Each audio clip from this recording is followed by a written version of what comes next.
Dr. Angela Rasmussen joins me now to talk about the surge in infections. She is a virologist at Columbia University. Dr. Rasmussen, thank you so much for being with us. So the country is clearly heading in the wrong direction as daily cases continue to climb to record highs. What immediate actions need to be taken to stem this tide and to sort of reverse this direction we're heading?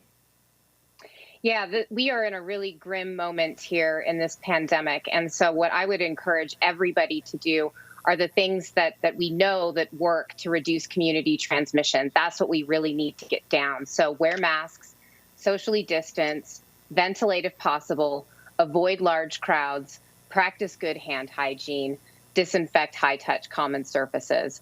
These sorts of targeted interventions in lieu of a stay-home order or lockdown are going to really be critical. So we need as many people as possible to adopt those measures in their daily lives.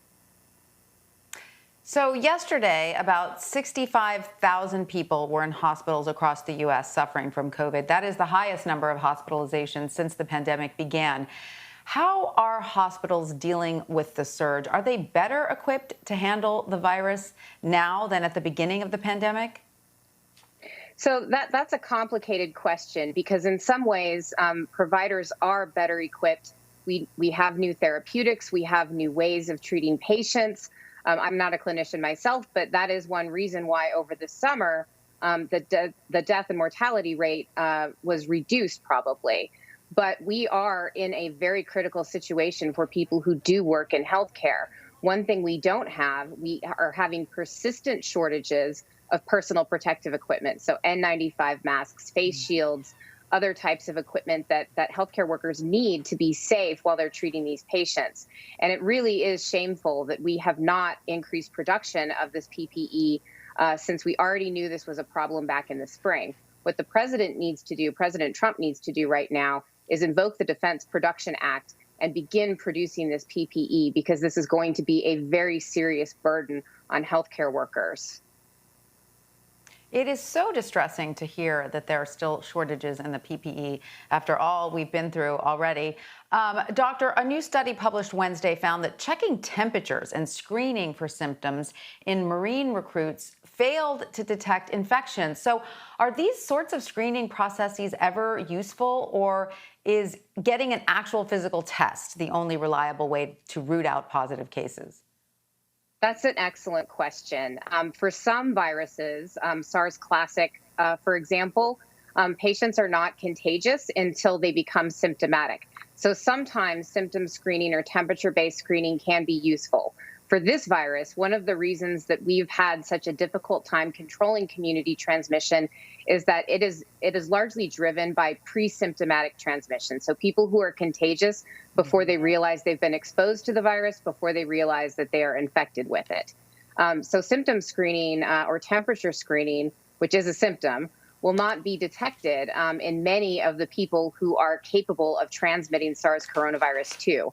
So it's not surprising at all to hear that type of screening failed. In this case, what we need are increased tests, potentially rapid at-home tests, but also we need more testing capacity for the standard PCR diagnostic tests that are available and are the gold standard. So, you said that dangerous period is sort of the pre-symptomatic period where someone is infectious but doesn't yet know they have, the coronavirus. They're not feeling or showing any symptoms. Do we know how many days that period lasts? So studies have shown, and this is really hard to look at because oftentimes people who are participating in these studies don't actually show up at the doctor's office until they're actually feeling sick.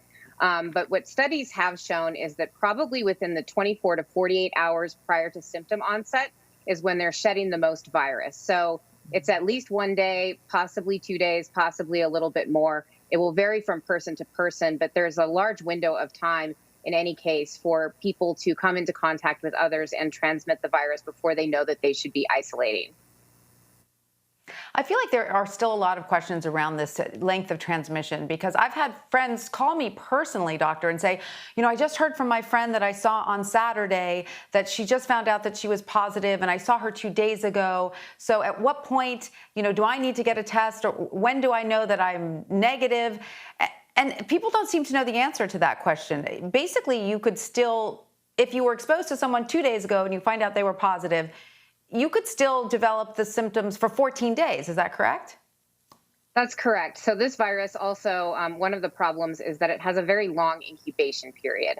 So if somebody is exposed, you don't know how infectious the person was when you were exposed to them. So what is prudent to do is to wait 14 days and quarantine, which is when you are going to limit your restrictions or limit your interactions with others. It's basically like isolation, except you don't know if you've been exposed or infected yet. A new study has come out suggesting that people may be able to take a test after 7 to 10 days in quarantine, and that is safe and will allow somebody to be released from quarantine early. But what people should do, regardless, if they know that they've been exposed to a confirmed case of COVID-19, is really quarantine themselves for 14 days to be on the safe side and make sure that they aren't able to spread that virus to anybody else if they are infected. It takes a lot of discipline to do that when you don't know whether you've been infected or not. But you're right, doctor. It's necessary to stem the spread. All right, Dr. Angela Rasmussen, thank you so much for joining us. Thanks for having me, Tanya.